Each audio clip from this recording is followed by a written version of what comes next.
Lepo pozdravljeni. Danes na tej okrogli mizi o redkih bolezni. Jaz sem Vesna Tomaževič, urednica revije Medicina danes. Z mano pa je danes kar veliko ljudi, nekatere med njimi že poznate iz naših rednih debat o redkih bolezni. Tako recimo gospoda Jožeta Faganela iz Združenja za redke bolezni Slovenije, profesorja dr. Boruta Peterlina iz Kliničnega inštituta za genetiko na UKC Ljubljana, docenta dr. Blaža Koritnika iz Nevrološke klinike v UKC Ljubljana in docenta dr. Urha Grošlja iz Pediatrične klinike prav tako z UKC Ljubljana.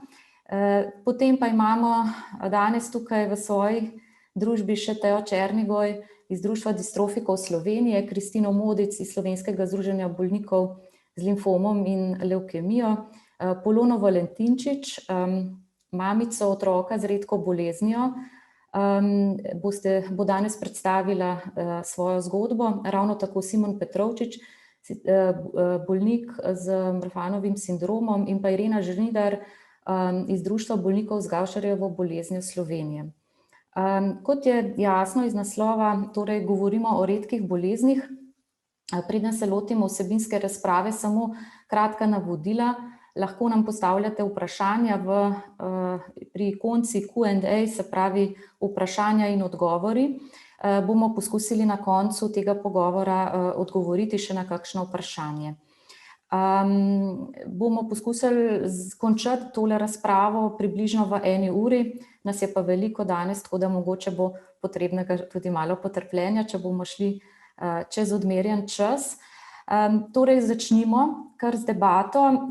Najprej moram povedati, kot novinarka sem med pripravami na ta dogodek zelo hitro ugotovila, kako zelo kompleksna tema so redke bolezni. Niti ni to ena tema, ampak je tisoč enih tem in izzivov, ki jih ti ljudje vsakodnevno doživljajo in doživljate v vsakodnevnem življenju. Tudi ni enostavnih rešitev na vse izzive, ki jih imate, a vseeno smo menili, da to ne smemo ustrašiti in da se moramo vztrajati v teh naših pogovorih v obliki okroglih miz, ki jih Medicina danes že kar nekaj časa redno pripravlja. To je mogoče še posebej zanimiva tema v času, ko se snuje tudi nov nacionalni načrt, ki bo podlaga za delo na področju redkih bolezni za kar naslednje verjetno celo desetletje. Naj še omenim, da kljub temu, da so nekatere bolezni, ki spadajo med redke bolezni, res ekstremno redke, pa skupaj vas ni tako malo. Nekje sem zasledila podatek, da je ljudi z redko boleznijo okrog 120 000, kar bi lahko zneslo nekje med 6 in 8% populacije slovenske. Nazadnje smo pa konec lanskega leta ob dnevu recimo diabetikov oziroma svetovnem dnevu sladkorne bolezni slišali, da je prepoznanih bolnikov s sladkorno boleznijo okrog 130 000, kar je nekje podobna številka, tako da si lahko predstavljamo, da to res ni tako malo ljudi tudi v primerjavi z nekaterimi drugimi skupinami bolnikov. Torej, ljudi z redkimi boleznimi ni malo in breme je temu primerno zelo veliko. Nažalost pa ne moramo reči, še vedno ne, da redke bolezni dobijo enako pozornosti, pa tukaj mislimo tako na denar, organiziranje, pomoč bolnikom in tako naprej. In s tem namenom pač želimo tudi nekaj debate spodbuditi. Danes smo za isto mizo pravzaprav povabili tako bolnike kot predstavnike strokovnih javnosti, tudi predstavnike Ministrstva za zdravje, ki pa se žal zaradi bolniških odsotnosti niso mogli udeležiti današnje razprave.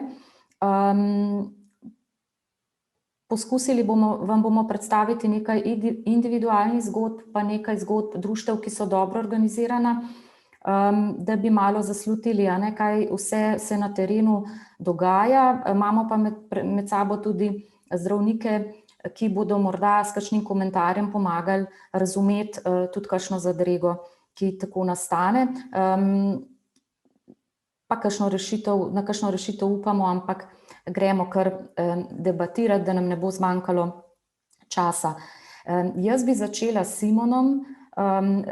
Simon Petrovčič, lepo pozdravljeni. Vi ste bolnik z Marfanovim sindromom. Dajte nam samo na kratko pojasniti za začetek, za kakšno bolezen gre. Hvala lepa za besedo, Vesna. Lep pozdrav iz moje strani vsem. Marfanov sindrom je avtosomna dominantna bolezen vezivnega tkiva. Protein, ki je odgovoren za vse posledice, imenujemo fibrilin. Vezivno tkivo je praktično prisotno po celem telesu, zato govorimo, da ima lahko bolnik, ni pa nujno, večorgansko prizadetost. Najbolj pogosto se simptomi pojavijo na srcu. Kardiovaskularni sistem spada med najbolj ogrožajoče simptome, zaradi katerih je predčasna smrtnost bolnikov žal pogosta. Zato je zelo pomembno, da se bolnike hitro odkrije in se jih pravilno diagnosticira. Ostali simptomi so pljuča, oči, hrbtenica, skelet in sklepi, glava, udrt ali zbočen prsni koš. Seveda pa ločimo bolnike oziroma jih najlažje prepoznamo po zunanjih fizičnih karakteristikah, ki so višje, bolj suhljate postave, imajo daljše roke, bolj tanke prste, ni pa nujno. Zadnje študije in raziskave govorijo v prid temu, da se bo s časoma najverjetneje ta klinična slika opuščala, zato ker je veliko ljudi, ki so kontra temu, pa imajo Marfanov sindrom.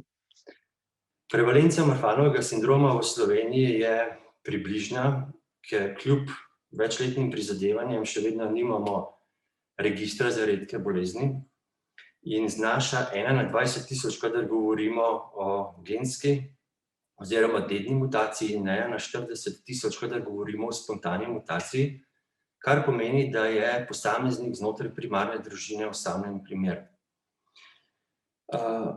Bolniki z Marfanovim sindromom, vsaj takrat, kadar je znano, ponavadi se ne odločijo za družine, ker je možnost 50% prenosa na svoje potomce, kadar je eden izmed staršev bolnik. Kadar sta dva, govorimo o več kot 75% prenosu na svoje potomce. Marfanov sindrom povzroča tudi določeno stopnjo invalidnosti v določenih primerih, v najslabši bolnika tudi pripelje do tega, da je njegova delovna sposobnost, delovna aktivnost predčasno prekinjena, in tukaj govorimo o invalidski upokojitvi. Pri Marfanovem sindromu pa se največkrat govori o skriti invalidnosti, kar je v Sloveniji zelo mogoče še malo tabu tema, ker invalidnost zmeraj poznamo, da so ljudje na vozičkih in tako. Pri Marfanovem sindromu pa je to vse znotraj telesa in se ponavadi bolnikom navzven niti ne vidi, da je z njimi karkoli narobe. Mogoče toliko na kratko o sami bolezni. Simon, društvo bolnikov z vašo boleznijo ne obstaja. Vi ste ga pa poskusili ustanoviti, vendar ste potem nekako, da ne rečem obupali, ampak ugotovili ste, da to mogoče nima smisla. Nam lahko malo pojasnite, ker ena od tem, ki bi jo radi danes opredelili, je tudi, kako se organizirati. Ja, res je. Jaz sem poskušal, ko sem zvedel za svojo diagnozo po dolgih 7 letih diagnostike, sem poskušal ustanoviti društvo, ampak sem kar hitro ugotovil, da nas je zelo malo.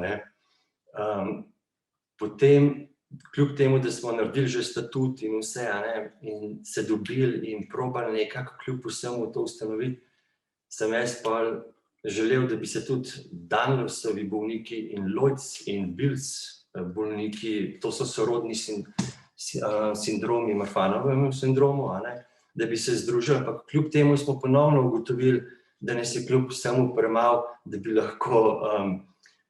bi lahko dosegli začrtane cilje, katerih pač namen društva bi bil. Seveda ugotovili smo tudi, da bi bili ekonomsko odvisni od donacij, in bi skoraj večino časa porabili za, kako naj rečem, iskanje donatorjev, in bi glavni, poglavitni cilj društva ostal na stranskem telu. Kljub temu jaz nisem obupal, tudi če nismo tega društva ustanovili, in sem šel še korak naprej in sem se probal priključiti ostalim društvom, da bi znotraj enega društva, osnovnega društva, preklopili še nas bolnike z vsemi omenjenimi sindromi. Tukaj smo naleteli še na druge težave in sicer to, da prvo kot prvo je znotraj bi bila zelo velika dilema, kako zdaj finance razporediti, a ne. Tudi če bi mi Marfani, Danosti, Lojci in Bilsi dobili neko donacijo, a ne, jo bi mogli razdeliti tudi med soustanovitelje društva, a ne. Tudi tukaj ni šlo, tudi člani določenih društev so temu nasprotovali, ker so se zavedali, da bi njihovo osnovno društvo, a ne, bilo zelo tako na stranskem tiru. Na koncu sem ugotovil, da je boljše, da odustanem od tega, a ne, in prepustim mogoče komu drugemu to, ampak do danes tega še niso. No, kljub vsemu pa moram reči, da zaradi sebe, ker govorenje o moji bolezni je, mislim, da najboljše zdravilo zame.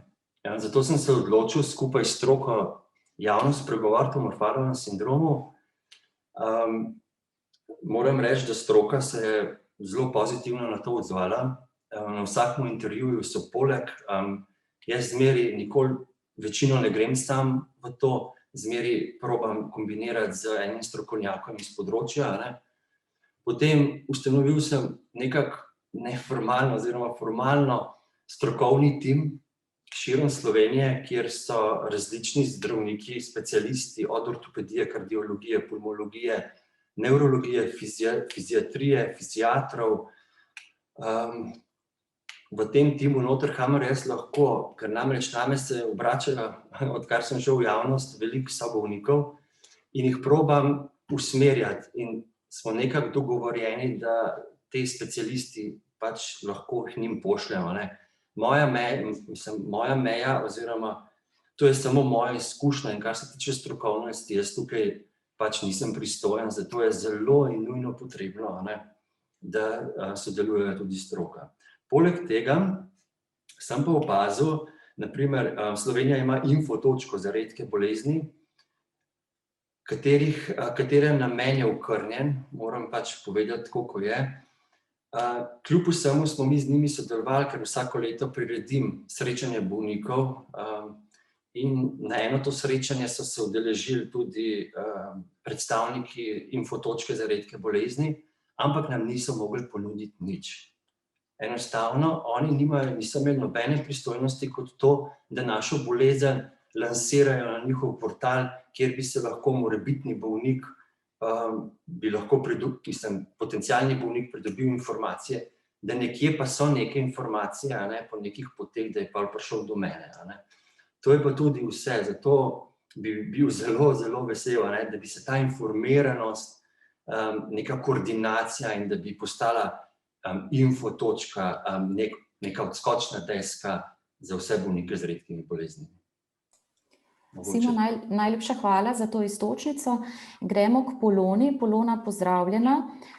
Vaš otrok ima redko bolezen, ki je tako redka, da ne samo, da v Sloveniji verjetno ni nikogar s podobno boleznijo, ampak tudi v Evropi še niste, če sem prav razumela, našli koga. Ne vem, če sploh bolezen ima ime, a nam lahko malo pojasnite, zakaj gre? Bolezen sicer res nima imena. Pri Lorisu gre tukaj za eno metabolno motnjo pri presnovi purinov.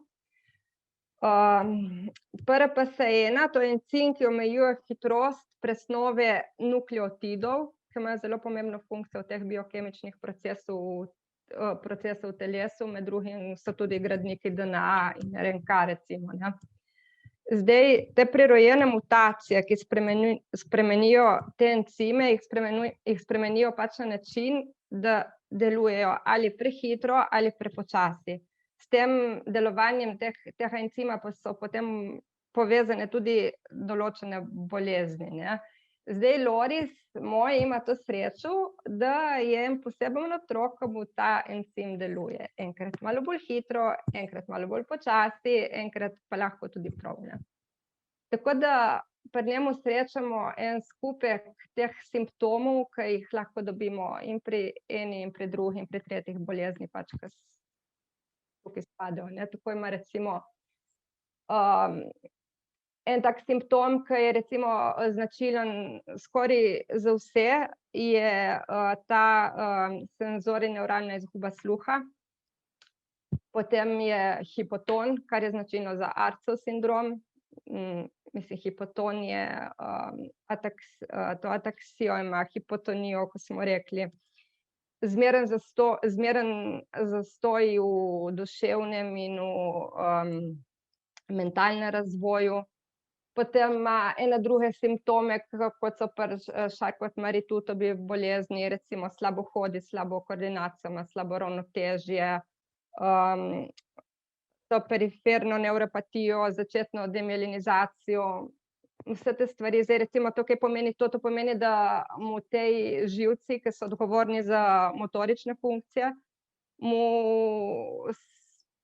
delajo prepočasi oziroma eni ne delajo sploh več. To pomeni, da bo v bistvu mogoče rabil pri hojih mali kakšne opornice, v najslabšem primeru tudi invalidski voziček.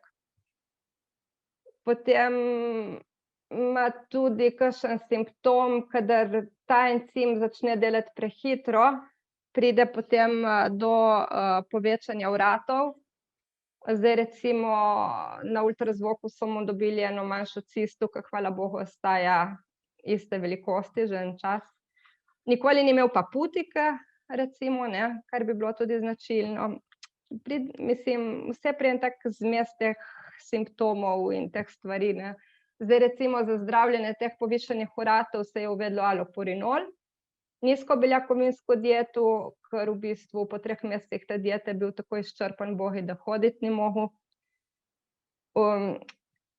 Čem reči, se ne pozna dobro kakšnega zdravljenja, se ne pozna dobro zdravil in tako da na tak način smo eni poskusni zajčki, sicer upravičeno, ne, in išče se ena rešitev, ne, ker verjetno pa bo težko zdaj dobiti, ne. Tudi glede na to, ko ste rekla, da je zelo malo tega opisanega, ne.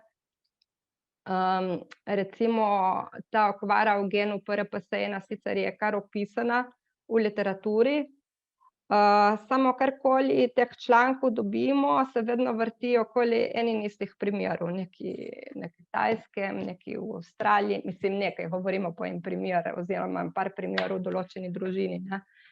In zdaj recimo doktor Grošelj mi je poslal članek od enega dečka, ki je v bistvu imel najbolj podobne simptome, ne. Sem bila strašno radovedna, kako se bo ta stvar iztekla, kako je tam potekalo, ne. Zdaj recimo potem ta pacient je umrl pri 27 mesecih, ne, tako da nazaj ne bomo vedeli nič, ne. Je izredno težko, ne, priti do informacij in Polona, predstavljam si, da tudi ta slika s toliko enimi različnimi simptomi je verjetno pomenila poseben izziv na začetku, ko je bilo treba otroku določiti, kaj mu sploh je. Kaj je bil pri tem procesu vaš glavni izziv? Ja, glaven izziv je bil predvsem na začetku to, da se je zdravstveni stroki dopovedalo, da s tem otrokom nekaj ni v redu, ker kot mati sem čutila, da nekaj ni v redu, ne. In že na začetku pri pediatrinji mi se ni pridobival na teži, kravc ni pasel in take stvari. In enkrat je bilo rečeno, da bo graščak, enkrat bo baletnik, enkrat bo ne vem kaj. V glavnem, ko mi pri 6 mesecih smo prišli do razvojne ambulante, s tem, da je bil vedno obravnavan samo pri fiziatru in nikoli pri nevrologu, ne. Zmeraj je bilo, saj bo, ne. Potem je prišlo do tega, pri niti ne letu in pol, da je bil hospitaliziran v bolnici 20 dni, s tem, da je imel 10 dni, je imel 40 vročine, 40, brez antibiotika, brez nič, saj bo se samo viroza, ne. Tako da hvala bogu se je pojavil eden, ki mu je potem dal antibiotik in se stvar rešila, ne. V spanju ni dihal, ko je treba, te apneje je imel. Sem ga posnela, nesla na ORL, so rekli, ne mu čistim nosek s fiziološko raztopino. Zdaj po enem srečnem naključju sem jaz poslala vso dokumentacijo doktor Neubauerju na pediatrično kliniko, ko je bil pripravljen otroka sprejeti, mu je naredil vse potrebne preiskave, je gotovo, da se je šlo za OSA sindrom, to je sindrom motenj dihanja v spanju. Bil je operiran za žrelnico in mandlje, naredili so ADG, kjer je bilo vidno tudi, da je sluh slab. Mislili so, da bo samo zaustaviti cevko in da bo okej, ma ni bilo tako, ne. Tako da tukaj se je začelo potem z ušesi teh sort preiskav. Vsake pol leta smo bili pač na kliniki, je imel pregled, ki je potekel nekako tako, da mu je zdravnica očistila ušesno maslo. Smo šli na ADG, počakali v čakalnici in v čakalnici nam je sestra prinesla rezultate, ne, ki so bili vsake pol leta vidno slabši, vidno se je slabšalo, ne. Mislim, kada je prišel do take faze, ko mu ti aparatki niso več pomagali in ko sem začela malo preveč spraševati, je prišel do spora, ne. Ja, zdaj, ne vem, zdaj bolnica ima verjetno tudi s kakšnim ponudnikom določene koncesije in take stvari. In smo prišli do te točke, da tiste aparate, ki jih je imel, v bistvu njemu sploh niso več služili, ne, ker so bili prešvoh. Nobeden mi tega ni rekel, nobeden mi tega ni povedal, ne. Tako da, ko sem jaz prišla do tega, ko sem to slišala, smo mu sami kupili nove aparate, druge znamke, in je rekel: "Mama, slišim." Ne, to pove vse, ne, saj lahko mislite. Nič, potem smo ostali zakačeni v Ljubljani, ne, nismo, mislim, tiste zadeve s temi napotnicami in drugimi mnenji, to je bilo grozno. Nazaj po enih vezah sem šla z otrokom v Padovu, kjer so nas sprejeli, mu naredili ponovno vse preiskave, vse potrdili, kako je, naredili smo CT, vse v enem dnevu, ne. Tukaj naj omenim, da smo čakali v Ljubljani na magnetno resonanco 1 leto. Po opravljenem CT-ju in vsem je bilo videti, da ni ovir za operacijo, so nas bili tudi pripravljeni operirati, samo smo vselih probali še enkrat doma, ne.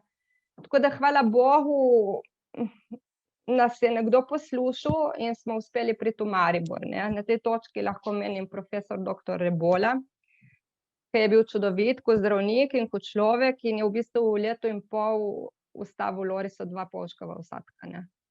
Kljub temu, da je bila operacija kar zahtevna, ko je imel še obrazni živec, ki mu je tukaj potekel dokaj neobičajno, ne, in je bil kar izziv. Tako da to poglavje smo potem rešili. In med tem cajtom se je potem delala genetika, ne, prišel je rezultat in v bistvu je bil spet tako en šok, ne, kam se zdaj obrniti, kaj zdaj narediti, ko v bistvu nazaj je prišlo do tega, da nihče ni vedel kaj preveč, kaj dosti od tega, za vseh je bilo nekaj novo, ne. Tako da zdaj spet bi rekla, da je bila ena sreča, da sem jaz spet nekoga poznala v Italiji, ki dela na inštitutu za redke bolezni v Vicenci. In v bistvu jaz na podlagi teh simptomov, ki sem mu jih naštela, začnem stresati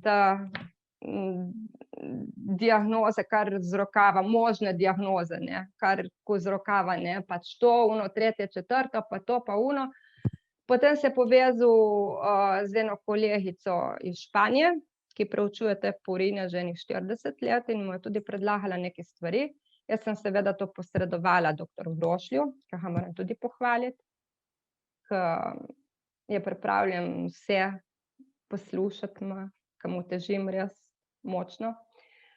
In je tudi, mislim, pripravljen vse, mislim, tukaj jaz razumem, ne, tukaj v Sloveniji pač smo majhni, ne, je malo tega in jaz vem, da zdravniki, ne vem, poleg vseh svojih rednih pacientov, ne, se ne morejo ukvarjati, ko pridejo domov po taki dolgi izmeni še s takim posebnim primerom, ne. Zato je res tlele, ne, bi bila potrebna, ma ne samo infotočka, tudi kaj več, ne. Tudi kaj več. Eden, da bi te znal usmeriti, da bi te znal, mislim, da bi bil ti tudi bolj na razpolago, kako te usmeriti, ker jaz sem recimo tukaj en detektiv, jaz skozi berem, jaz sem bila laik v tem, nisem nič zastopila. Zdaj skozi nekaj berem, skozi nekaj iščem, pa ta članek, pa oni članek, pa če bi vprašali tega, pa če bi vprašali onega, zdaj sem vedela do Amerike, samo me malo ignoriral še za doktor Grošelj. In čem reči, da zdaj, jaz sem videla, kako je, malo sem brala, kako je praksa na teh prav na inštitutih za te redko bolezni, ne, kako imaš ti bolj odprte poti, kako si ti bolj povezan z zdravniki in v bistvu imaš ti družina tudi eno podporo, ne, ker tudi to manjka pri nas, ne, pri zdravnikih, družini, ne, ena podpora psihična in vse, ne, kar rabiš, ne. Rabiš se to, ne. Polona, hvala za zelo lep opis, a ne. Prosili smo vas, da nam poveste, a ne, kako je to izgledalo, ne v smislu kritike, ampak zato, da ponazorimo Tako, čim bolj ja. plastično, kako stvari izgledajo, ko se človek znajde pred v bistvu najhujše verjetno še v času, ko še ni bilo diagnoze, a ne, ko ste v bistvu Tako. vsi tavali, tako mogoče ni bila pač jasna slika in tako naprej, a ne, sploh pri teh boleznih je to pogosto.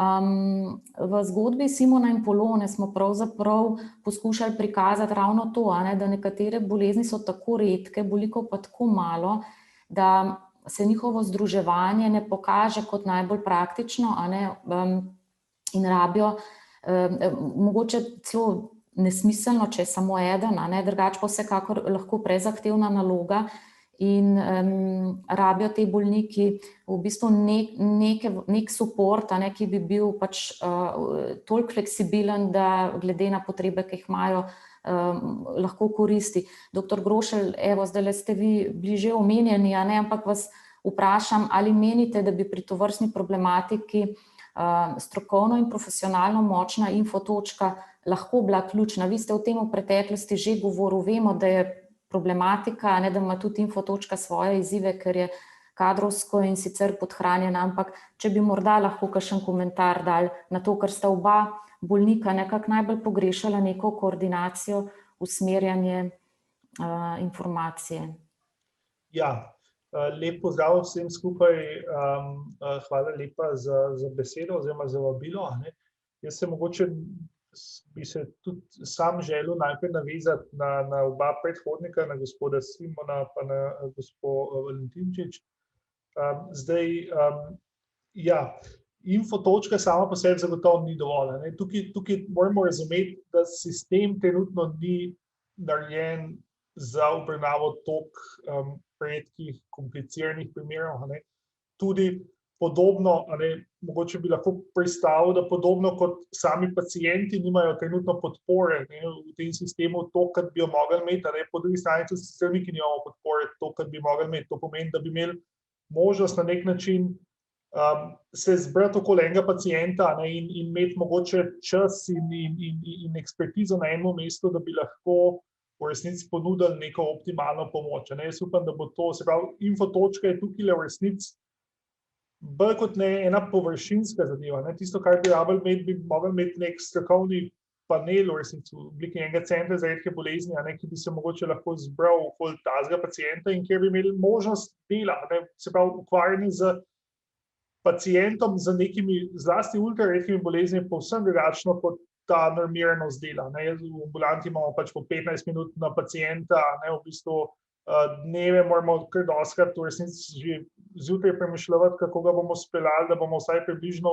tisto naredili, kar moramo in tako naprej. Tako da sistem vsaj trenutno in bi rekel v večini držav ni narejen za zlasti ne za ultra redke paciente. Tako da tukaj ne preseneča, gospod Simon je omenil 7 let do svoje diagnoze, ne, gospa Polona je tudi opisala dolgo pot do diagnoze, ampak tukaj so neke omejitve, ne. Čisto konkreten primer, ko smo bili v stiku glede Lorisa nazadnje, a ne, v bistvu tudi če pišeš takih pacientov, kot je on, so mogoče 3-4 na svetu, ne, pa tudi noben od ostalih ni povsem identičen njemu, ne.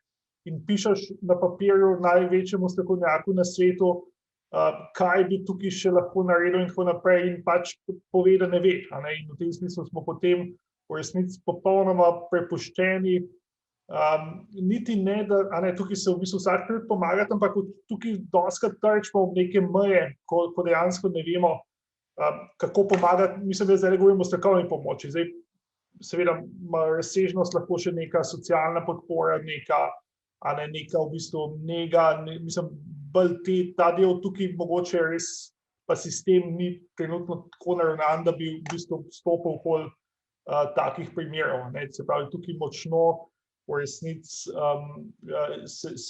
vsaj meni osebno ni težko priznati, da pač sistem ni naravnan na delo z tovrstnimi pacienti. Ne. In tudi nacionalna kontaktna točka za redke bolezni, ne, tukaj treba imeti realne predstave, kaj to sploh je. Ne. To je pač bila kontaktna točka na podlagi, ki jo pač na pediatrični kliniki je. Ne.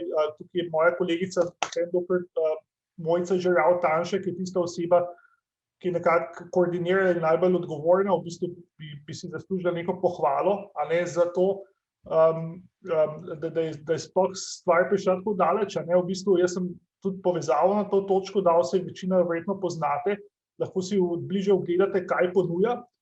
Kontaktna točka je trenutno internetna stran, ki želi biti neko stičišče tako pacientov, društev pacientov, kot tudi v bistvu pač zdravstvenih delavcev in organizacij, ki se s tem ukvarjajo, in na enem mestu ponuditi v bistvu na nek način pregled tega, kaj se mogoče na tem področju lahko ponudi tako pacientom na eni strani, kot zdravstvenim delavcem na drugi strani. Ne.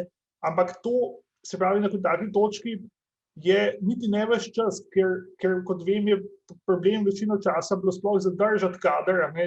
To je pač diplomirana medicinska sestra zaposlena za 4 ure. Zelo malo interesa je bilo vsaj doslej za delo na tej točki.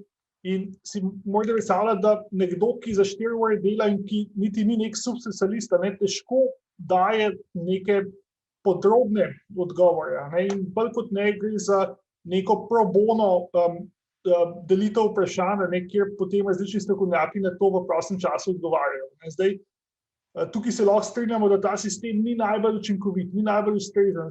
Večina ljudi se trudi. Tukaj so kolegi, vsaj jaz, kolege s pediatrične klinike, dobivamo maile, odgovore v vseh delih dneva, po noči, kadarkoli, takrat, ko pač ostane kaj časa za to. Ampak brez neke potrebne in ustrezne profesionalizacije taka stvar ne more delovati. Ne moremo zdaj pričakovati, da bo to prepuščeno neki dobri volji ali pa nekim preostankom energije ljudi, ki so že v osnovi preobremenjeni. Se pravi, to bo treba na nek način profesionalizirati. In tukaj zdaj jaz kot zdravnik, ki dela s pacienti, nisem tisti najbolj poklican, da bi povedal, kako se to narediti, kje denar dobiti. Tukaj se moramo razumeti, da je to naloga drugih ljudi. In tukaj seveda je pa najlažje biti pol na koncu te verige in na nek način tudi neko nerazpoloženje včasih požeta. Ne glede na to, da z organizacijo sistema praviloma nimaš kaj dosti. To moramo vsi razumeti zelo dobro. Se pravi, tukaj jaz vidim med kolegi, ki se z redkimi boleznimi ukvarjamo, veliko entuziazma, veliko volje pomagati v vseh delih dneva in tako naprej, ampak se moramo zavedati nekih objektivnih omejitev. Seveda, tukaj smo spet pri tistem 10-letnem planu. Jaz mislim, da se pa stvari še vseeno kvalitetno premikajo na bolje. Če pogledamo, kaj je bilo 10 let nazaj, mislim, da je bila ta infrastruktura še vseeno bistveno manj dorečena, bistveno manj smo vedeli mogoče, kaj manjka in kako naprej. Imamo tudi neke modele izjemno uspešnega pristopa k tem. Tukaj smo recimo v našem centru, se zdaj pripravljamo že na drugo ekspanzijo neonatalnega presajanja, kjer v bistvu praktično smo v 2-3 letih prišli iz ene relativno podpovprečne situacije, glede na to, koliko bolezni presajamo pri novorojencih, praktično v svetovno špico. Tako da tukaj imamo veliko nekih modelov, kjer lahko zelo veliko pokažemo. Seveda, vsi je pa ta skupnost tudi zdravnikov, ki se s tem ukvarja, relativno majhna. Pač je treba biti realen, koliko lahko v resnici naredimo. Tukaj tudi en velik problem Slovenije, mogoče bi se tukaj na gospoda Simona navezal, je majhna kritična masa. Velike države Tam se najde kritična masa, recimo, da imajo recimo vezivno odkrivne bolezni, tako kot pri gospodu Simonu, neko močno društvo. Ne. Pri nas je teh ljudi, ki so pripravljeni tukaj, v resnici, ali pa imajo možnost se povezati, investirati, jih je sorazmerno premalo in nekako zmanjka ta kritična masa. Ne. Mogoče si izjema nekaj društev, kot recimo, bo mogoče gospa Žnidar povedala, so pacienti z duševnimi boleznimi, ki mislim, da so neke vrste zgled lahko, kaj je možno narediti, kljub temu, da jih je mogoče v Sloveniji 20 vsega skupaj, ampak imajo neko, bi lahko rekli, dobro delujoče društvo. Tukaj se da, mislim, ni nemogoče, ampak je pa težje, recimo, kot v eni večji državi. Ne. To bi dodal. Je pa seveda dodaten izziv, kaj pa s pacienti, ki je eden v Sloveniji ali pa mogoče celo 3 na svetu. Ne. Tukaj pa ni nekega dobrega odgovora, kako bi se lahko taki, ljudje učinkovito v neko podporno mrežo organizirali, ne, tako kot je pri Lorisu. Tukaj pa nažalost v resnici noben na svetu nima dobrih odgovorov, kako bi lahko vsaj v nekih segmentih dosti bolj pomagal, vsaj ne z nekimi resursi, ki so nam na voljo. Ne. Mogoče bi bilo treba povsem drugače zorganizirati stvari. Ne. Mogoče toliko zaenkrat iz moje strani, se mislim, da sem kar nekako bil obširen. Hvala lepa za komentar. Zdaj smo v bistvu tudi skozi vaš komentar prišli do tega, da imamo mogoče več izzivov. Eden izmed teh, ki se je pokazal pri Poloni, pa tudi pri Simonu, ko sta pač še preden so bile diagnoze postavljene, pa tudi potem, da pač zaradi tega, ker je ena od značilnosti redkih bolezni tudi to, da so prizadeti različni organi in da bolniki nujno potrebujejo pač neko malce celovitejšo obravnavo, sodelovanje različnih specialistov.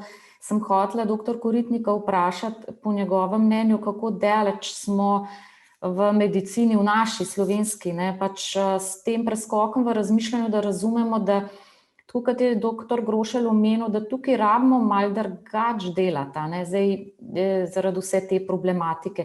Dajte nam malo pokomentirati tudi iz prakse, ker vemo, da se trudite en tak center za redke bolezni organizirati tudi pri vas.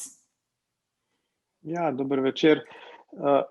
Pri nas jaz sem nevrolog za odrasle, se pravi, je situacija nekoliko drugačna.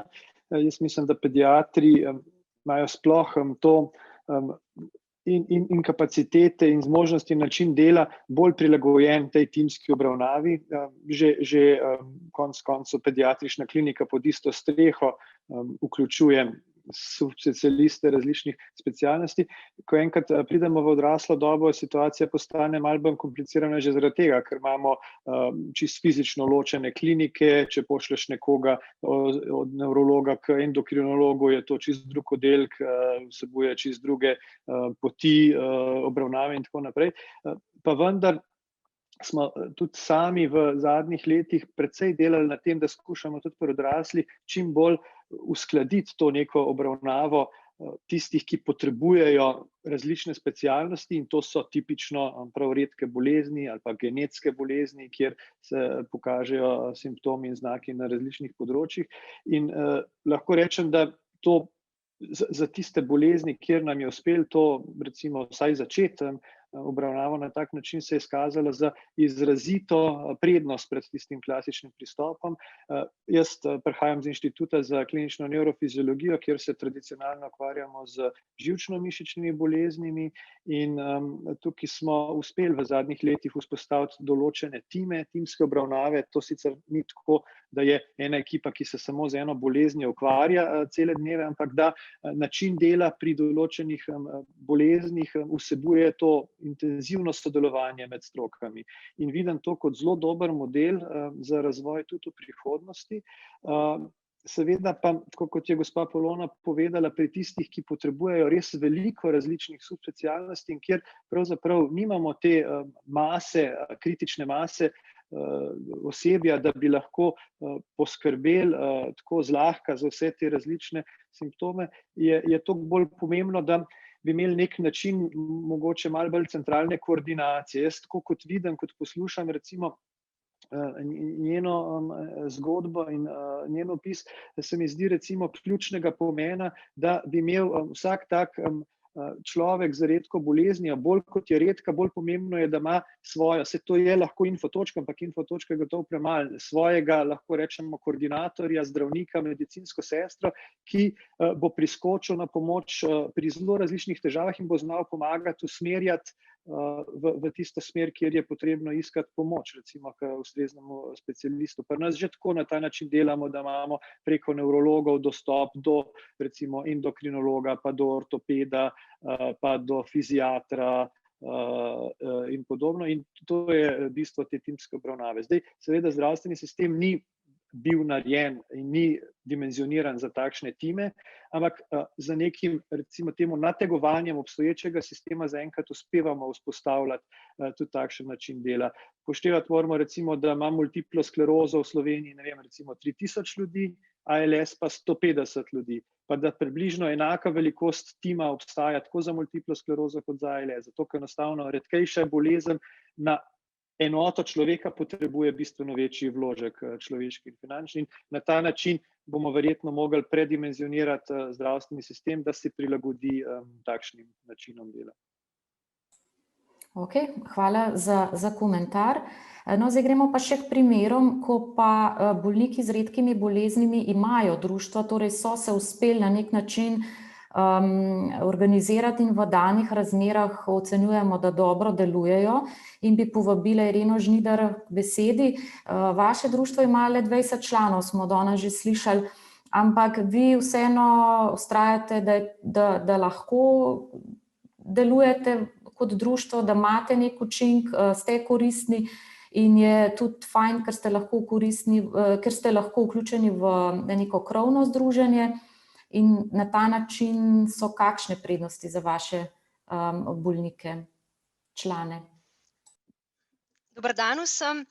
Ja, naše društvo ima malo več članov, je pa res, da je v Sloveniji trenutno diagnosticirano le 22 oseb z Gaucherjevo boleznijo. In ravno zato, ker je bolnikov tako malo, ima društvo zelo pomembno vlogo. Vseh 18 let, odkar obstajamo, je glavni namen društva medsebojno povezati slovenske Gaucherjeve bolnike in jim biti v pomoč pri njihovih morebitnih težavah. Spremljamo novosti na področju bolezni in o njih obveščamo bolnike in zdravnike, organiziramo srečanja, na katerih se izobražujemo. Prav tako pa so srečanja tudi priložnost za medsebojno spoznavanje in izmenjavo izkušenj med bolniki ter za pogovor z zdravniki in drugimi strokovnjaki. Skupaj z društvi iz sosednjih držav organiziramo regijska srečanja bolnikov, aktivni pa smo tudi v Mednarodni zvezi Gaucher, ki združuje društva Gaucherjevih bolnikov z vsega sveta. Bolnikom namreč največ pomenijo srečanja v živo, saj ljudje radi izmenjujemo izkušnje z ljudmi, ki imajo podobno življenjsko situacijo. Izmenjujemo si dobre prakse in razne nasvete glede življenja z redko boleznijo. Pri vsem tem naj povem še to, da je delo za društvo prostovoljno in najbolj aktivni člani so bolniki, ki imajo pogosto poleg prostovoljnega dela še zahtevne službe, družine in zdravstvene težave. Tako da vsi delamo po svojih najboljših močeh. Obstoj društev bolnikov oziroma povezovanje društev v združenja je zelo pomembno, saj nikjer na svetu ni idealnega zdravstvenega sistema, ki bi poskrbel za vse, kar bolnik potrebuje. Žal pa včasih tudi to povezovanje ni dovolj. Ravno sedaj se na primer ukvarjamo s problemom nenadne ukinitve terapije na domu zaradi nemedicinskih, birokratskih razlogov. Gaucherjeva bolezen namreč ni ozdravljiva, vendar pa terapija v obliki intravenoznih infuzij 2-krat mesečno bistveno izboljša počutje in zdravstveno stanje bolnikov. Oktobra lani, sredi pandemije, je brez terapije na domu ostalo 9 Gaucherjevih bolnikov, kasneje še 10 Fabryjevih bolnikov. Fabrijeva bolezen tudi sodi med redke bolezni in zahteva podobno terapijo kot Gošejeva bolezen.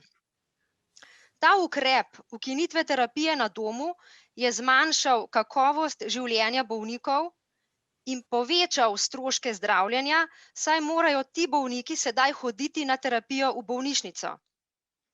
In kljub temu, da smo obe društvi, Gošejevo in Fabrijevo, skupaj z našimi zdravniki in ob pomoči Združenja za redke bolezni večkrat pozvali pristojne inštitucije, to so Javna agencija za zdravila, JAZMP, Zavod za zdravstveno zavarovanje in Ministrstvo za zdravje, naj se čim prej lotijo našega problema, se zadeva sedaj vleče že več kot 4 mesece in še vedno čakamo na obljubljeni sestanek.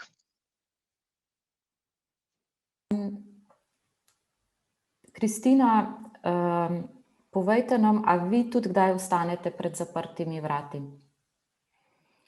Ja, mi imamo v narekovajih srečo, da smo večje združenje, imamo na primer 600 članov trenutno, čeprav v bistvu združujemo bolnike, ki imajo tudi tako različne krvne rake, ki so večina njih tudi redke bolezni, ampak kljub vsemu imajo to našo krovno združenje, tako da smo skupaj kar lahko predvsem močnejši pa glasnejši.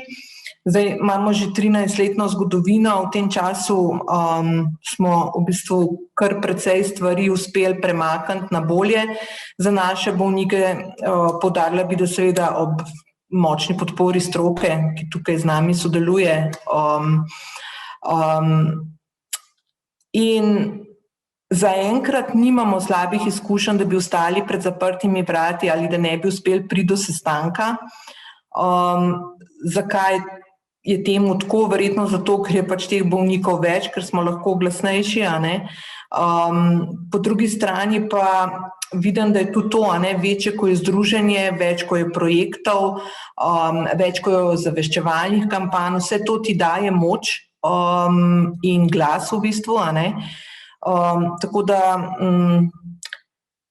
tukaj se še enkrat vidi, kako so tudi na tem področju društva z redkimi boleznimi na nek način hendikepirana, ker so manjša društva, težje, ponekod niti ni zdravil, ni podpore finančne, bi rekla, ne morejo imeti velikih projektov, da bi dobili podporo iz državnih razpisov, in vse to jih omejuje, da so manj prepoznavni, težje glasni. Zato je res, se mi zdi, izredno pomembno, da bi za te bolnike bila dosegljiva neka točka, nek center za redke bolezni, skratka, neko stičišče, kjer bi lahko tako društva, kot seveda tudi posamezniki, ki niso vključeni v društva, ki imajo bolezni, za katere ne obstajajo društva, dobili eno pomoč in podporo. Zdaj, doktor Grošelj je rekel, da je to pač težko zdaj narediti en krog strokovnjakov, ki bi bili na voljo organizirati profesionalno in tako. To je sigurno res. Ampak jaz mislim, da tudi bi že zelo veliko pomagali bolnikom oziroma njihovim svojcem, da bi imeli to infotočko, kamor bi šli lahko, tako po psihosocialno pomoč, kot po, ne vem, pomoč, po pravno pomoč, po neko usmeritev, kam se naj naprej obrnejo, skratka, po podporo. Tako da mislim, da taka točka bi mogla biti organizirana na nivoju države oziroma mogla bi biti financirana strani države, profesionalno urejena, verjetno bi mogel biti to tim strokovnjakov, ki bi bila to njihova zaposlitev, služba, ker jaz vidim tudi pri naših bolnikih, svojci in bolniki iščejo pomoč. Oni v bistvu ne iščejo toliko strokovnih razlag svojih izvidov, kot kam naj se obrnejo, kje dobijo določene informacije. Veliko jih ima težave glede pravic iz pokojninskega in invalidskega zavarovanja. Jaz sem prepričana, da imajo te težave tudi bolniki z redkimi boleznimi in sigurno bi se našel strokovnjak z nekega področja, ki bi lahko te ljudi usmerjal, kako poiskati svoje pravice. Ne vem, govorila sem z eno mamico, zdaj pred dnevi, ki je opazila, da bo ta okrogla miza, je rekla, naše diagnoze pa obstaja že ne vem koliko let, še vedno ni vpisane v registru in zato nimamo nobenih pravic. Do nadomestil, zato ker pač diagnoza ni, šifra diagnoze ni v registru slovenskem. To so vse stvari, kjer bi lahko, ne vem, pomagali ljudem na neki infotočki, oziroma bi za njih to mogoče tudi pospešili, pa urejali. Predvsem pa se mi zdi, da je ta infotočka pomembna podpora, psihosocialna podpora lahko, berem tudi, ne vem, v končni fazi tudi paliativna oskrba ni urejena, pa bi mogoče tudi tukaj lahko dobili ljudje nasvete, glede paliativne oskrbe takšnih bolnikov. Tako da zdi se mi, da bi bilo to nujno urediti. Sigurno ne bi pokrili ali pa zadostili vsem težavam, ki jih ljudje imajo, sigurno ne, ampak če ne vem, vsak delovni dan v tednu na voljo nekdo tam, da veš, da se lahko na njega obrneš in ga povprašaš, je po moje zlata vredno. Dr. Grošelj je pa omenil tudi center za redke bolezni, to pa tudi se mi zdi, da je nujno potrebno. Tukaj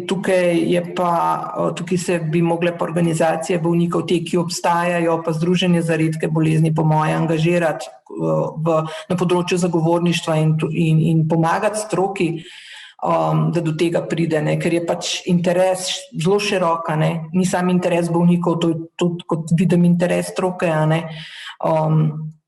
Ne glede na to, da smo majhni, jaz mislim, da lahko, mogoče je celo to izziv, da bi to lahko uredili, ko smo majhni.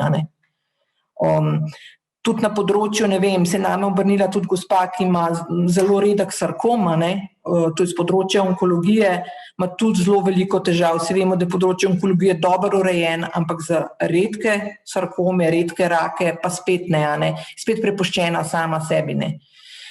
Tako da mislim, da potrebujemo oboje. Infotočko za tisto prvo pomoč in podporo in pa center seveda za redke bolezni, tako kot je dr. Grošelj rekel.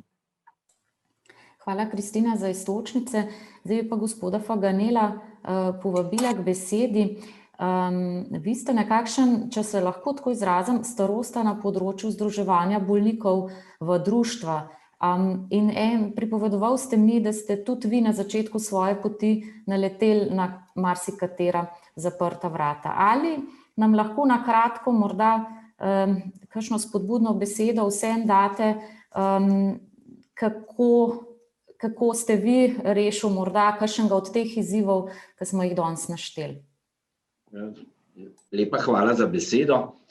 Kot vidite, imam sive lase. Star sem 73 let in ob rojstvu mi je statistika napovedovala pričakovano trajanje 15 let življenja. Okrog sem prinesel statistiko, okrog sem prinesel medicino, po zaslugi tako angažirane mame, kot je gospa Polona, ki je nas otroke, 3 bratje smo bili s to boleznijo, obravnavala po principu paliativne oskrbe, ker dejansko učinkovitega zdravljenja takrat ni bilo. Tisto, kar je bistveno, smo mi dobili v domačem okolju občutek, da je hemofilija lastnost, angina pa bolezen. To je bila psihološka iztočnica, ki nam je pomagala, da smo takrat, ko ni bilo nobenega učinkovitega zdravljenja, da smo nekako živeli normalno življenje. Bistvo teh redkih bolezni je, da so mnoge bile opisane zelo natančno, ko ni bilo nobenega zdravljenja. Ponavadi so se poimenovali po nekih empatičnih zdravnikih, recimo von Willebrandova bolezen, to je absurd, se nekoč slišal, to je hemofilija, ki jo imajo lahko tudi ženske. To je bil absurd v starih časih. Ne? Vendar se je zdravljenje začelo sorazmerno pozno. No in zato, po mojih izkušnjah, ko še civilna družba ni bila živa, je profesor Benedikova, Majda Benedik, pokojna, rekla, dokler ne bo društva, se ne bo nič premaknilo. Tako smo skupaj z zdravniki ustanovili društvo, ni važno, da je bilo številčno, važno je bilo, da je bilo nekaj ljudi, ki so bili pripravljeni delati zastonj. No, in da so poznali svojo bolezen in da so poiskali sotrpine. To je danes zelo težko, ker je znamenito varovanje osebnih podatkov bolj važno, kako pride do človeka. Sestavljal sem začetek tega registra, to je zdaj bogokletno, tako da mi je doktor Pretnar preskrbel izvide iz hematološkega laboratorija, da smo šli skozi in smo našli nekako ljudi. Danes je to nemogoče, ker je varovanje podatkov bolj pomembno. No in tukaj si jaz recimo osebno ne predstavljam, da bi bil lahko center za redke bolezni, zato ker je vsaka redka bolezen tako specifična, da rabi specifične strokovnjake. Včasih je bila hematolog vrhunec za krvne bolezni, danes je krvnih bolezni toliko, da se večina hematologov tudi zelo dobro na vse ne more spoznati. No in tisto, kar je spodbudilo napredek v svetu, pa je, da so se povezali laiki. V Kanadi je bil to gradbeni inženir Schnabel, na katerega so se obračali razne Polonce, pa razne Simoni, kje se pa ti zdraviš, in je povezal zdravnike, ki so bili nekakšni reševalci ugank bolnikov. Bolnik je zastavil nek problem in zdravniki so ga skušali rešiti. To je bilo v današnjem času, ko so te funkcije zelo razdeljene, se to težko predstavljamo. Ampak, ko je, na primer, na področju hemofilije prišlo do ideje takojšnjega zdravljenja začetnih krvavitev, se je zgodilo, da sem sam pred diplomskim izpitom šel na pediatrično kliniko in je bil dežurni pulmolog in mi je ustregel in mi je dal pravočasno en krvni pripravek. Veste, to je rezultat naključij. Da bi pa reševali socialne in te probleme, to pa nikoli ni bilo nekako možno. Danes je pa to možno za tiste osebe, kot je bilo omenjeno, za pravice iz določenih zakonov. To so pa centri za socialno delo, kjer lahko na priporočilo zdravnika, ki tudi ni potrebno, da je super specialist, pove, da ima otrok posebne potrebe in ima določene pravice, mamica do dopusta in takih reči. In no, danes, v današnjem času, so pa ta društva postala precej zapletena, ker je včasih tudi komuniciranje s strokovnjaki postalo bolj zapleteno, ker je nerodno, če bolnik preveč ve. Sistem pa še ne deluje. Zato smo se odločili, tisti, ki smo te organizacije še kar dobro speljali, Društvo za hemofilijo deluje 40 let, da organiziramo združenje za redke bolezni, ki skuša povezati določena dobro delujoča društva, da imajo močnejši glas v sodelovanju z državo. To se pravi, da se slišimo in da ponujamo analogne rešitve. Problem pri teh rečeh je, da zunaj tega združenja ostajajo posamezniki z redkimi boleznimi, ki jih združenje od pravni subjekt ne more nekako sprejeti, čeprav vsakega poslušamo in svetujemo, da ustanovijo društvo, ker je danes društvo lahko ustanovita tudi 2 osebi. Ni vprašanje denarja, ni vprašanje organizacije, vprašanje je, kdo pripravljen zastonj delati. In to smo mi nekako znali v svojem času, tudi iz človekoljubja, to se pravi želje pomagati drugim, žrtvovati svojo poklicno kariero. Tako sem jaz v svojem poklicu sicer veliko dosegel, ampak prišlo je do te formalne težave, da sem mogel na univerzi predavati pod drugim imenom, ker nisem imel časa narediti doktorata. Stroko so mi priznali, formalnega pa nisem imel. Tukaj je eno empatično izkušnjo svojo prenesti na druge, bistvenega pomena. Pričakovati, da bo država sama nekaj naredila, treba je ponuditi konkretno rešitev. Terapija na domu. Hemofiliki imamo vsi terapijo na domu. To se pravi, da si ubrizgavamo intravenozno faktor ali profilaktično na nekaj dni ali ob začetku krvavitve. Usposobljeni smo na pobudo društva, smo imeli te tečaje, so se ljudje delali določen izpit. Narodno pa je, da uradno oziroma praktično patronažna služba storitev višje medicinske sestre v praksi ne pokriva, čeprav v tistih seznamih pa imajo tudi te reči predvidene. To se pravi, pri tistih, ki več ne morejo, kakšni starčki, recimo tako kot jaz čez 10 let mogoče ne bom mogel zadeti žile, bo morala Zavod za zdravstveno zavarovanje poskrbeti, da pride na dom višja medicinska sestra.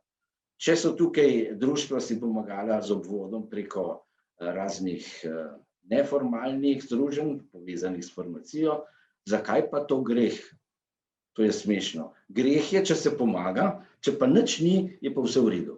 In to je značilnost naše Slovenije, ki je postala država formalnega prava, ne pa prava, ki skriva pojem pravičnosti, to se pravi pomoči za vse.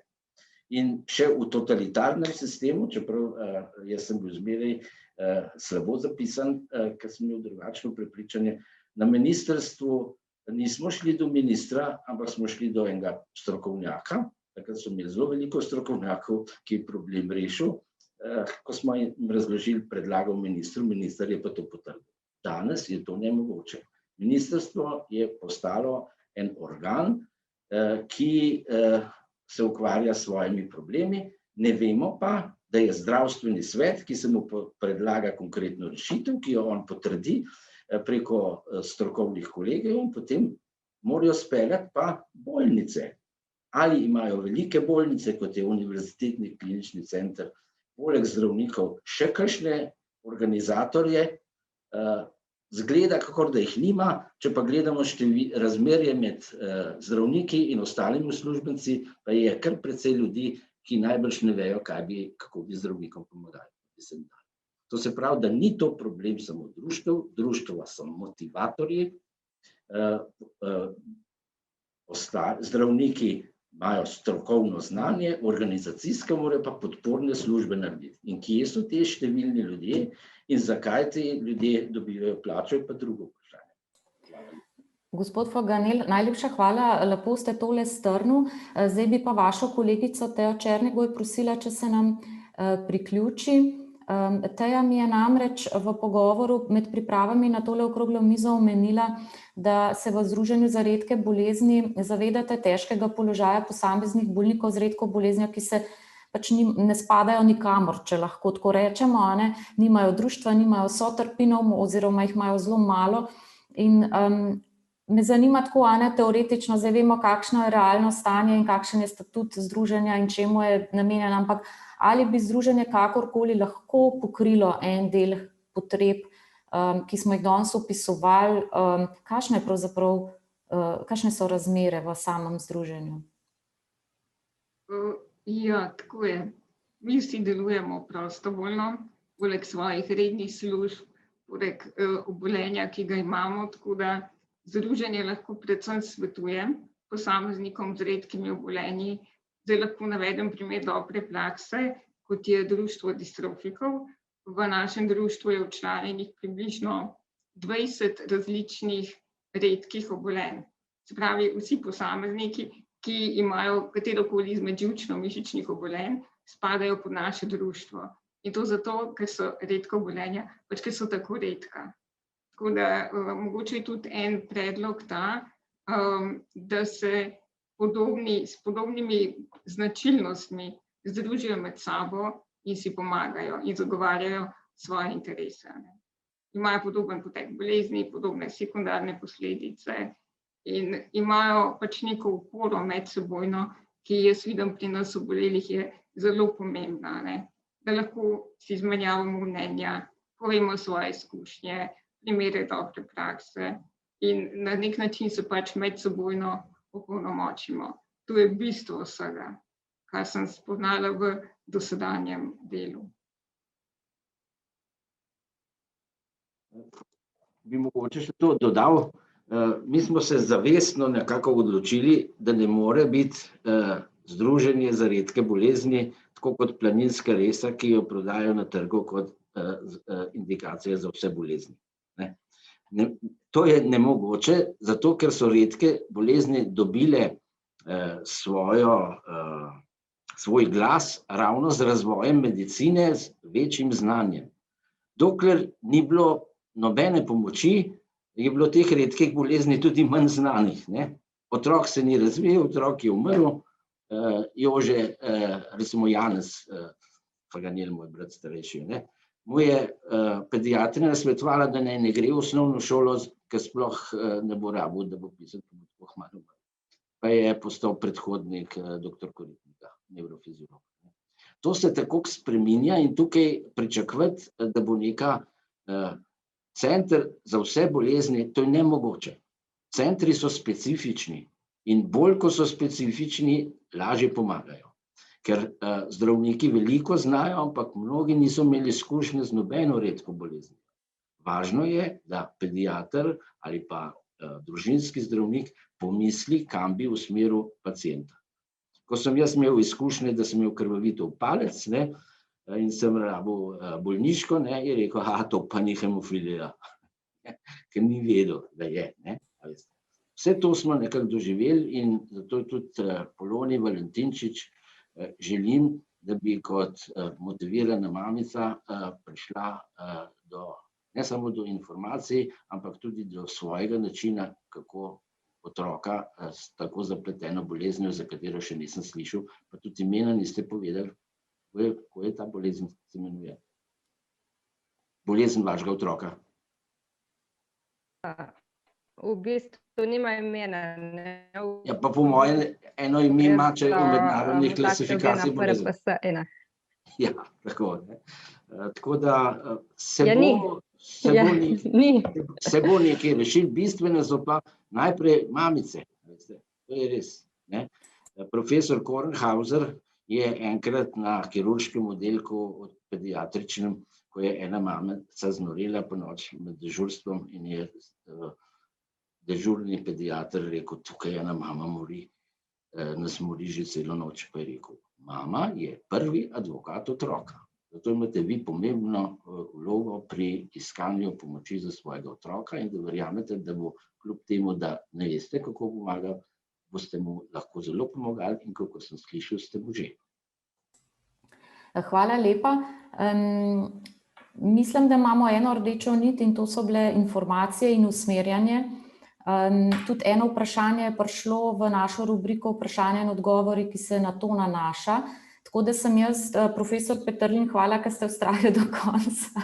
Zdaj ste vi na vrsti, sem vas hotela v bistvu tako za zaključek, pa ne zato, ker bi... Ampak mislim, da ste vi en človek, ne glede na to, kakšen pogled imate na zdravljenje redkih bolezni in na vse dogajanje, na vaše sodelovanje pri pripravi tega nacionalnega načrta o redkih boleznih vseeno človek, ki lahko zdajle mogoče na koncu naredi en dober rezime, a ne. Vidimo, da sicer problematika je res toliko kompleksna, da težko damo eno samo rešitev, verjetno kot odgovor, ampak usmerjanje informacije, sodelovanje, to so bile besede, ki so se pojavljale, ki mogoče manjkajo v praksi, predvsem pri razumevanju redkih bolezni in kaj te ljudje potrebujejo. Dajte nam malo povedati, dokument ste spisali, ne morete nam povedati nič o vsebini, ker se še ni obravnaval na vseh pač potrebnih organih, ampak tako, a ne, kot človek, ki delujete na tem področju, če nam lahko pokomentirate to, kar ste danes slišali. Dober večer, hvala za povabilo. Danes smo slišali od bolnikov oziroma njihovih sorodnikov tipične zgodbe, tipične izzive, ki jih srečujejo ljudje in družine z redkimi boleznimi. In to ne samo v Sloveniji, se pravi ne samo v majhnih državah, ampak tudi v veliko večjih, kot so Francija, Nemčija, Anglija in podobne. Zato so tudi redke bolezni, ker se zdravstveni sistemi, pa ne samo zdravstveni sistemi, ampak tudi politike, zavedajo tega problema. Je področje redkih bolezni eno od redkih, ki je doživelo tudi politične direktive, da tako se izrazim. Evropska skupnost je naložila vsem državam članicam pred dobrimi 10 leti, da morajo pripraviti nacionalne načrte za redke bolezni. Ravno zaradi tega spoznanja, da na tem področju obstaja velik primanjkljaj, po eni strani, kot smo slišali, na področju zdravstvene oskrbe, se pravi zdravstvenih storitev, po drugi strani pa na področju socialne oskrbe. In če rečemo, da smo razvili pravzaprav kar nekaj mehanizmov, eno vprašanje je pravzaprav bilo, če sem dobro opazil, ali obstajajo kakšne evropske iniciative za povezovanje strokovnjakov na nivoju Evrope pri reševanju konkretnih težav njihovih pacientov, je kratek odgovor: obstajajo. Že nekaj let obstajajo tako imenovan mehanizem evropskih referenčnih mrež. In te referenčne mreže se posvečajo vsem poglavitnim organskim sistemom. In Slovenija je kot direktno sodelujoča ali pa indirektno preko svojega vozlišča načeloma povezana z vsemi. Tako da tisto, kar smo danes slišali, in kar je velik izziv, je, kako čim prej zagotoviti diagnozo, je en problem. In ta ni toliko povezana z kvaliteto terciarnih inštitucij, ampak z zdravstvenim sistemom. Slišali smo danes gospo Polono, ki je povedala, koliko časa so obiskovali zdravnike, preden so prepoznali, da gre morda za neko, ne samo simptome nekih težav, ki se bodo pozdravili sami od sebe, ampak kot bolezen zase.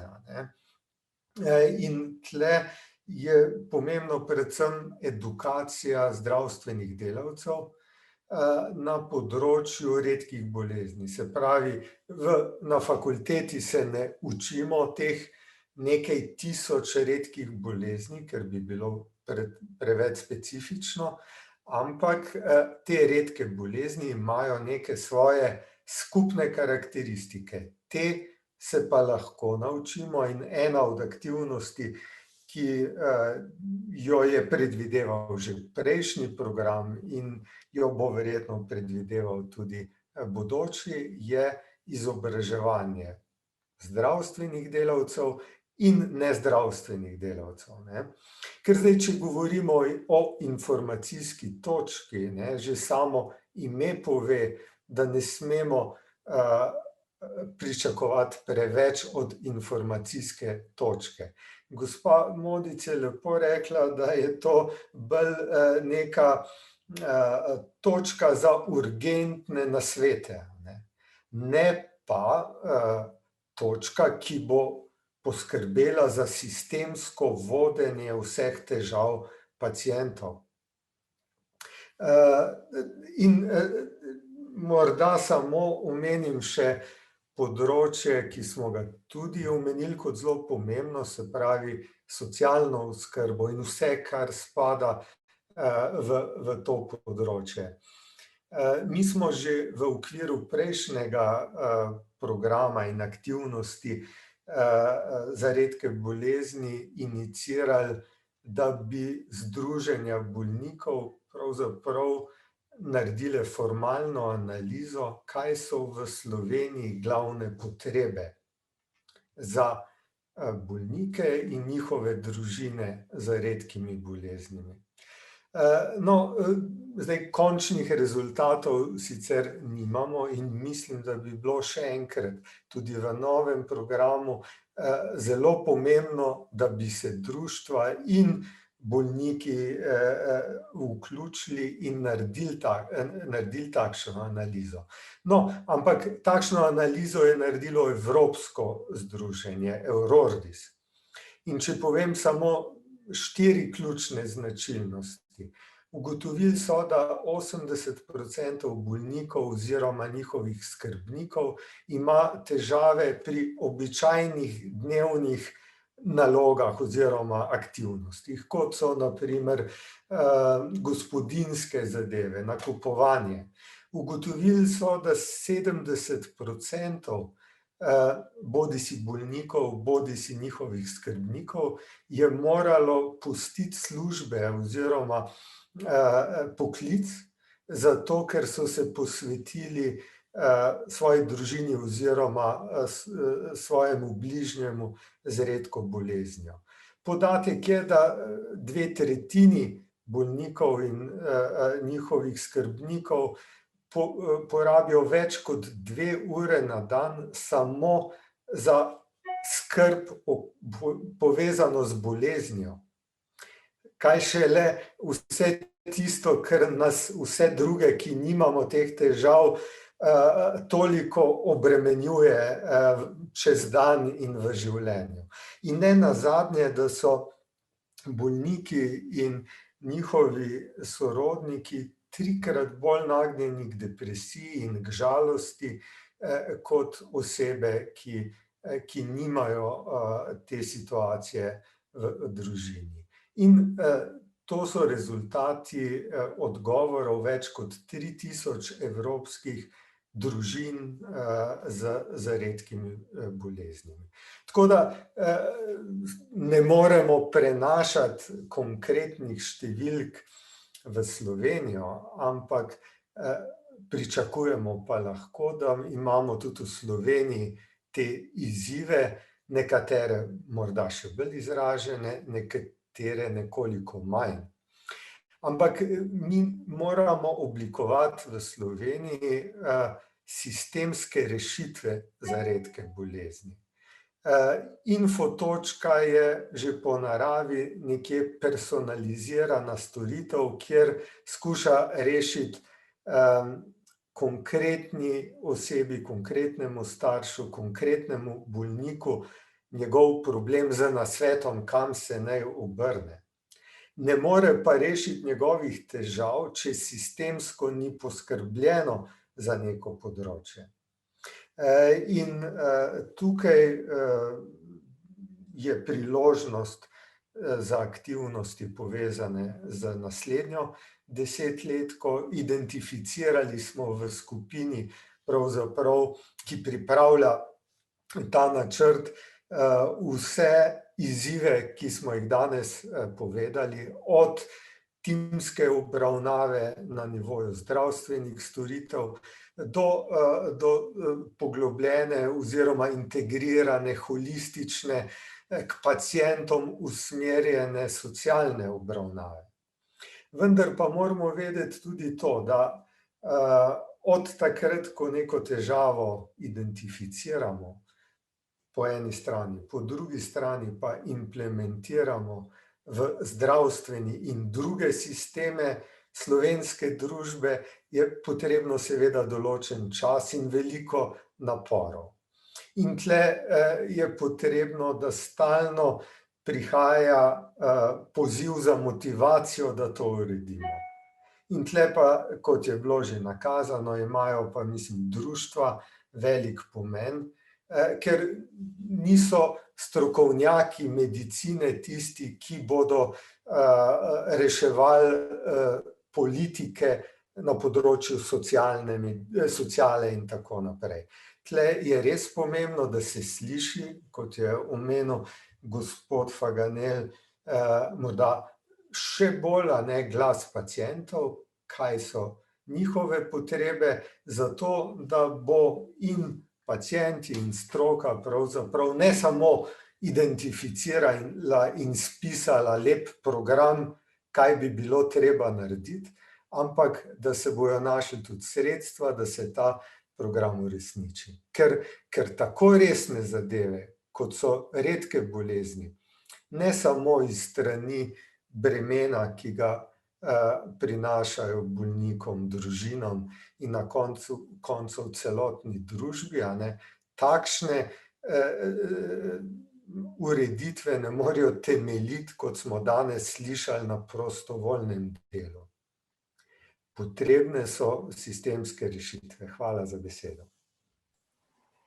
Hvala za ta dober zaključek. Jaz sem slišala ga kot pozitivnega, tako da ste nas malo razveselili na koncu. Dobro je, da vemo, da so ta sporočila, ki smo jih poskušali dati danes, pa tudi že kdaj prej slišana, to nas zelo veseli. V bistvu se mi tako zdi, če čist poskušam en zaključek narediti, nekaj vaših vprašanj je prišlo v rubriko vprašanja in odgovori, nekaj smo že malo zdajle mimogrede odgovorili. Je pa nekaj, kar zdaj tudi, če ne preberem vseh vprašanj, mislim, da lahko zelo lepo zaključim, da se v glavnem ljudje ukvarjajo s pomanjkanjem informacij, zdaj s pomanjkanjem usmeritev. Jaz mislim, ko enkrat pridejo do enega zdravnika ali enega specialista ali ene skupine zdravnikov, da je potem problem lahko malo manjši, ko se enkrat začne klopčič odvijati. Tako da jaz upam, da bomo uspeli vsi skupaj, pa da ste uspeli v delovni skupini pri oblikovanju tega programa identificirati te ključne točke. Jaz mislim, da smo danes ne slučajno govorili o informacijski točki, ker to najbolj zveni kot ta potreba po neki centralni informaciji in usmerjanju je očitno zelo velika. Seveda pa te ljudje rabijo ogromen še drugih stvari, ki jih morda niti ne morete na enem mestu reševati, pa samo z enim enostavnim odgovorom, tukaj stroka plus svojci plus bolniki, tako kot pravi Kristina, so verjetno pravi odgovor. Tako, najlepša hvala za vaše zgodbe, za vaše komentarje, pa sploh to, da ste pripravljeni vsakič znova se usesti in se pogovarjati z nami. Jaz vam želim en lep večer in ob priložnosti upam, da se spet odzovete in da se spet lahko naprej pogovarjamo o tej zadevi, ki si vsekakor zasluži pozornost. Hvala lepa in lep večer vsem, ki ste nas spremljali.